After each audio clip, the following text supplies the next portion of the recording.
স্থানীয় সময় রোববার মধ্যরাতে আফগানিস্তানের উত্তরাঞ্চলে ৬.৩ মাত্রার ভূমিকম্প আঘাত হানে। উৎপত্তিস্থল মাজারি শরীফ শহরে আতঙ্ক ছড়িয়ে পড়ে। বহু মানুষ ঘর ছেড়ে রাস্তায় বেরিয়ে যান। হুড়োহুড়ি করে বের হতে গিয়ে আহত হন অনেকে। এতে প্রাণ গেছে বেশ কয়েকজনের।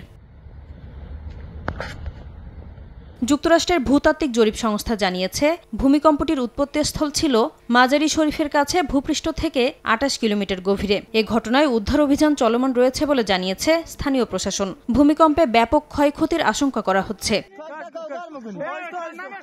এর আগে চলতি বছরের আগস্টে আফগানিস্তানের পূর্বাঞ্চলে ৬ মাত্রার ভূমিকম্পে ২২০০ জনের বেশি মানুষ প্রাণ হারান। এছাড়া ২০২৩ সালে পশ্চিমাঞ্চলীয় হেরাত এবং ২০২২ সালে পূর্বাঞ্চলীয় নানগারহার প্রদেশে শক্তিশালী ভূমিকম্পে শত শত মানুষ মারা যান। ধসে পড়েছিল হাজার হাজার ঘরবাড়ি।